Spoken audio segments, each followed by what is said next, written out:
تو گویا گلبانو ہمیشہ ہی اس کی زندگی سے خوشیوں کی بیخ کنی کا سبب بنی رہے گی۔ ایک گہری سانس بھر کر ابا جی کے سامنے ڈٹ کر انکار کرنے کے لیے خود کو تیار کرتے ہوئے وہ اٹھ کھڑا ہوا اور چھوٹے چھوٹے قدم اٹھاتا ابا جی کے کمرے کی طرف آ گیا۔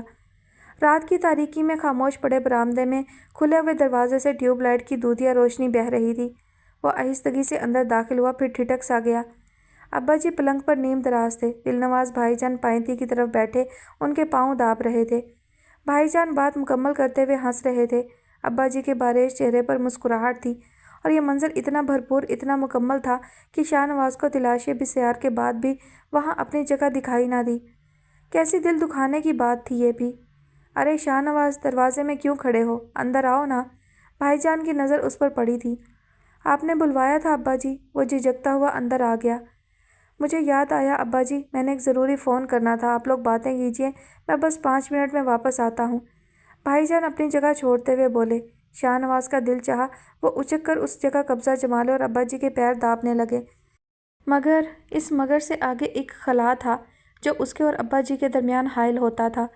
اس نے اپنے لیے ایک کرسی ہولے سے گھسیٹ کر پلنگ کے قریب کی، مگر بے ساختہ پن سے پلنگ کی پائنتی پر جھجکتے ہوئے بیٹھ گیا۔ تمہاری ماں بتا رہی تھی تم واپس جا رہے ہو؟ کمرے میں بہتی خاموشی کے بہاؤ میں ابا جی کی آواز نے خلل ڈال دیا تھا۔ پرسوں صبح واپس چلا جاؤں گا۔ شمسہ خالہ کے بیٹے اور بیٹی کی شادی ہے، اسی سلسلے میں جلدی جانا پڑ رہا ہے، ورنہ چھٹی تو میں نے 1 مہینے کی لی ہے۔ کنکھیوں سے ابا جی کے پیروں کی طرف دیکھتے ہوئے اور اپنے بے چین ہاتھوں کو بار بار ان کے پیروں کی طرف بڑھنے سے روکنے کی کوشش کرتے ہوئے اس نے جواب دیا۔ ایک مرتبہ پھر خاموشی ان کے درمیان گشت کرنے لگی تھی۔ وہ دونوں ہی اپنی اپنی جگہ جھجک کا شکار تھے۔ میں نے دل نواز سے کہا تھا کہ گلبانو کے متعلق تمہاری رائے معلوم کر لے۔ بالآخر ابا جی نے وہ تکلیف دہ موضوع چھیڑ ہی دیا جو متوقع تھا۔ شاہ نواز کے ہاتھ ان کے پیروں کی طرف بڑھتے بڑھتے سمٹ کر گود میں آ رہے۔ میں انہیں جواب دے چکا ہوں، اس نے چھوٹے بچے کی طرح بسور کر جواب دیا۔ بہرحال مجھ تک تمہارا جواب نہیں پہنچا۔ وہ چند لمحے خاموش رہا۔ جو آپ چاہتے ہیں وہ میں نہیں کر سکتا۔ جس لڑکی کی شکل نہ دیکھنے کی قسم کھائے بیٹھا ہوں، اس سے شادی کا سوال ہی پیدا نہیں ہوتا۔ اس نے میری زندگی کا ناقابل تلافی نقصان پہنچایا ہے۔ مجھے حیرانی ہے آخر آپ کے ذہن میں یہ خیال آیا بھی کیسے کہ میں حامی بھر لوں گا۔ اس کی آواز مدھم لیکن لہجہ خفا خفا سا تھا۔ طاقت رکھنے کے باوجود معاف کر دینا اعلیٰ ظرفی کی نشانی ہوتی ہے شاہ نواز، انہوں نے کمزور لہجے میں کہا۔ میں اعلیٰ ظرف نہیں ہوں، اس نے سابقہ انداز میں کہا۔ وہ شرمندہ ہے بیٹے اور تنہا بھی، اسے تمہارے سہارے کی ضرورت ہے۔ معاف کیجیے گا ابا جی، مگر میں آپ کی بات سے اختلاف کر رہا ہوں۔ وہ تنہا ہے اسی لیے شرمندہ ہے، اور میں اسے سہارا کیوں دوں جبکہ 10 سال پہلے اس نے میرے سارے سہارے چھین لیے تھے۔ وہ میرے دوست کی بیٹی ہے، دوست بھی وہ جسے میں نے اپنا بھائی مانا تھا۔ آج اس کی بیٹی کسی مشکل میں ہے تو کیا مجھے اسے تنہا چھوڑ دینا چاہیے؟ واہ ابا جی، کتنا درد ہے آپ کے دل میں اس کے لیے۔ میں نے یہ 10 سال کس طرح گزارے ہوں گے کہ آپ کو ایک بار بھی خیال آیا؟ مجھے لگا اس عرصے میں آپ کو میری صداقت کا یقین آ گیا ہوگا، مگر اب سوچتا ہوں اپنی سچائی ثابت کرنے سے زیادہ مجھے اس چیز کا خیال رکھنا چاہیے تھا کہ آپ کے دل میں میرے لیے کتنی جگہ ہے۔ مجھے افسوس ہے سچا ہونے کے باوجود آپ کے دل میں میرے لیے معمولی سی بھی جگہ نہیں۔ جگہ ہوتی تو آپ کبھی مجھے اس ناپسندیدہ ہستی سے عمر بھر کا رشتہ جوڑنے کے لیے نہ کہتے۔ میں معذرت چاہتا ہوں ابا جی، آپ کی خواہش پوری کرنا میرے اختیار میں نہیں ہے، اس نے کہا اور کمرے سے باہر نکل گیا۔ یہ بھی نہ دیکھا کہ ابا جی کے چہرے پر کیسی محرومی چھا رہی ہے۔ کون ہے؟ گیتی نے لرزتے دل اور لرزتی ٹانگوں کے ساتھ دروازے کے قریب ہوتے ہوئے پوچھا، مگر خوف کے باعث اس کی آواز اتنی مدھم تھی کہ خود اس کی سماعت تک بھی بمشکل رسائی حاصل کر پائی۔ جواب موصول نہیں ہوا تھا۔ گیتی کے خوف میں کئی گنا اضافہ ہوا، اس کا حلق بالکل خشک ہو چکا تھا اور پانی کی طلب اب زور مار رہی تھی۔ وہ ڈرتی ہوئی بڑی ہمت سے دروازے کے کچھ اور قریب ہوئی اور آئی ڈور سے آنکھ لگا کر باہر جھانکا۔ اسے حنان کا چہرہ بالکل خود سے قریب دکھائی دیا تھا۔ ایک دم سکون و اطمینان کی لہریں اس کے وجود میں پھیل گئیں۔ دروازے کی کھردری سطح سے پیشانی ٹکا کر اس نے چند گہرے گہرے سانس لیے۔ اس دوران حنان کئی بار بیل بجا چکا تھا۔ گیتی نے چٹکنی گرا کر یکدم دروازہ کھول دیا۔ حنان کا بیل بجاتا ہاتھ ہوا میں معلق رہ گیا۔ اگر تم ابھی دروازہ نہ کھولتی تو میں واپس چلا جاتا اور دوبارہ کبھی نہ آتا۔ وہ دروازہ کھلنے میں تاخیر سے کوفت زدہ ہو گیا تھا۔ پتہ نہیں تم دروازہ کھولنے میں اتنی دیر کیوں لگاتی ہو؟ مسلسل گھنٹیاں بجاتے میں خود کو احمق محسوس کر رہا تھا، بلکہ ہر دفعہ کرتا ہوں۔ بس یہ آخری بار ہے گیتی، اگر اگلی بار بھی تم نے یہی کیا تو میں دوبارہ نہیں آؤں گا۔ اس نے اندر آتے ہی دھمکی دی تھی۔ تم نے مجھے ڈرا ہی دیا۔ اس کی اتنی لمبی بات کے جواب میں گیتی نے فقط اتنا ہی کہا تھا۔ تو کون سی نئی بات ہے؟ یہ تو میں ہر دفعہ ہی کرتا ہوں، وہ جل کر بولا۔ پھر ہاتھوں میں پکڑے دونوں شاپنگ بیگز پٹکنے کے انداز میں لاؤنج کے سینٹرل ٹیبل پر رکھ دیے۔ جو لسٹ تم نے دی تھی وہ میں لے آیا ہوں، سامان چیک کر لو، اس نے کہا اور خود لاؤنج سے ملک واش روم میں گھس گیا۔ گیتی تشکر سے واش روم کے بند دروازے کو دیکھتی رہی، پھر صوفے پر بیٹھ کر سامان چیک کرنے لگی۔ تنہائی اور قسم پرسی کے اس دور میں حنان اس کا واحد پرسان حال تھا۔ دبئی سے واپسی پر ایئرپورٹ کی پارکنگ میں اس کی ملاقات حنان سے ہوئی تھی۔ وہ اپنے کسی دوست کو سی آف کرنے کے بعد واپس جا رہا تھا۔ وہ اس کے قریب سے اجنبیوں کی طرح گزر رہا تھا کہ گیتی نے بے اختیار اسے مخاطب کر لیا۔ حنان کی آنکھوں میں شناسائی کی چمک آنے میں چند منٹ لگے تھے، لیکن اس نے اسے پہچان لیا۔ اس کے بعد وہ اس سے اسی انداز میں حال احوال دریافت کرنے لگا تھا۔ گیتی نے اسے اپنی پیٹی ہوئی زندگی کے متعلق کچھ نہیں بتایا، بلکہ وہ سارا وقت یہ ظاہر کرتی رہی کہ دبئی سے چھٹیاں منا کر واپس آ رہی ہے۔ حنان نے اسے اس کے مطلوبہ ایڈریس پر ڈراپ کرنے سے پہلے فون نمبرز کا تبادلہ کیا تھا۔ ان کی یہ ملاقات اگلی ملاقاتوں کا پیش خیمہ بنی۔ حیرت انگیز طور پر گیتی کو اس سے خوف محسوس نہیں ہوتا تھا، بلکہ وہ اس کے ساتھ گھومتے پھرتے ہوئے بڑا تحفظ محسوس کرتی تھی۔ حنان اس کے فلیٹ میں جب دل چاہتا آنے لگا تھا۔ رفتہ رفتہ ان کی بے تکلفی میں اضافہ ہوتا چلا گیا تھا۔ ارد گرد رہنے والے ایک تنہا لڑکی کے گھر کسی جوان لڑکے کو آتا دیکھ کر اس کے بارے میں کیا رائے قائم کر رہے ہیں، اسے اس کی قطعاً پرواہ نہیں تھی۔ وہ صرف اتنا جانتی تھی کہ حنان دنیا میں وہ واحد شخص ہے جسے کسی مشکل میں گرفتار ہونے کی صورت میں وہ مدد کے لیے پکار سکتی ہے۔ تم یہاں کیسے رہتی ہو؟ مجھے حیرانی ہے تم اتنی گندگی والی جگہ پر کیسے رہ لیتی ہو؟ وہ اپنی سوچوں میں غلطاں تھی جب پشت پر حنان کی اکتاہٹ بھری آواز سنی۔ تم پلیز یہاں کبھی کبھار ڈسٹنگ ہی کر لیا کرو، اس نے چند لمحے بعد کہا تھا۔ کتنی گھٹن ہے یہاں، اس پر یہ بکھراوا۔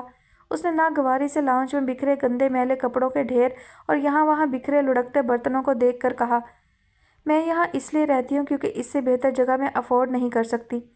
حنان کی ساری باتوں کو نظر انداز کرتے ہوئے اس نے تحمل سے کہا اور سوکھے دودھ کا ڈبہ لے کر کچن میں گھس گئی۔ کافی پیو گے؟ بہتر جگہ افورڈ نہ کرنا الگ بات ہے، اور افورڈ کی ہوئی جگہ کو بدتر حال میں پہنچا دینا الگ بات ہے۔ وہ کچن کے دروازے میں آ رکا اور فریم سے کندھا لگا کر اسے دیکھنے لگا، جو غربت، تنہائی، بدحالی کے باوجود اتنی دلکش تھی کہ اسے دیکھ کر دل کی دھڑکن الجھتی ہوئی محسوس ہوتی۔ بڑے باپ کے بیٹے ہو، بڑی بڑی باتیں تمہیں سوٹ بھی بہت کرتی ہیں۔ برنر کی طرف رخ کیے وہ سادگی سے بولی، بڑے باپ کا بیٹا ہونے سے کوئی فرق نہیں پڑتا۔ بڑی باتیں کرنے کے لیے ظرف بڑا ہونا چاہیے یا حوصلہ ہونا چاہیے۔ اس گندے فلیٹ میں میری واحد اٹریکشن تم ہو۔ اگر تم یہاں نہ ہو تو میں مر کر بھی یہاں نہ آؤں۔ مجھے اندازہ ہے حنان کہ تم یہاں صرف میری وجہ سے آتے ہو۔ میں تمہارے جذبات کی بہت قدر بھی کرتی ہوں، مگر اس سے زیادہ میں کچھ نہیں کر سکتی۔ تمہیں میری فائنینشیل پوزیشن کا پتہ ہے۔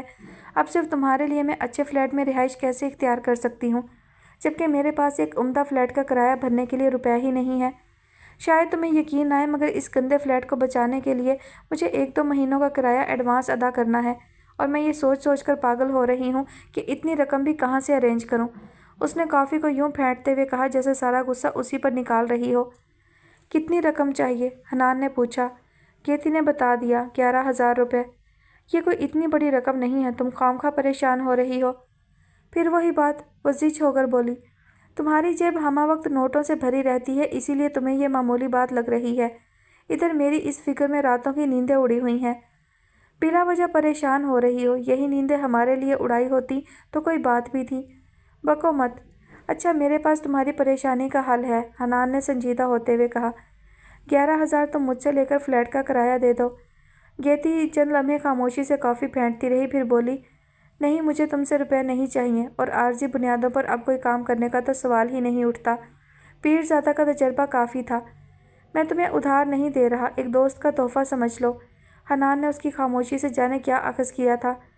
نہیں شکریہ، دوست کی جانب سے مجھے کوئی ایسا تحفہ نہیں چاہیے جو میرے دل پر سانپ بن کر بیٹھا رہے، اس نے قطعیت سے کہا۔ اچھا تو پھر یوں کرو، ماڈل ٹاؤن میں میرے ڈیڈ کا ایک فلیٹ کافی عرصے سے خالی پڑا ہے، تم چاہو وہاں شفٹ ہو جاؤ، اور ہاں بے فکر رہو، میں تم سے ابھی کرایہ نہیں مانگوں گا، البتہ جب تمہارے پاس ہو تو مجھے یکمشت ادا کر دینا۔ وہ چھوٹے چھوٹے قدم اٹھاتا اس کے قریب آ رکا۔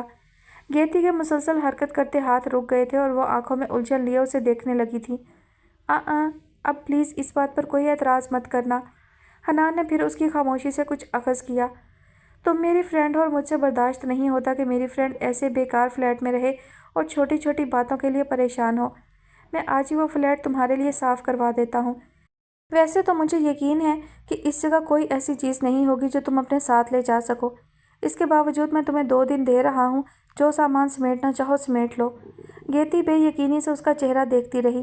بیٹھے بٹھائے ایک سہولت مل رہی تھی تو اسے ہاتھ سے جانے کیوں دیتی؟ مگر کوئی ایک تنہا لڑکی کو اپنے فلیٹ میں رہائش اختیار کرنے کے لیے کیوں کہتا ہے، وہ بخوبی جانتی تھی۔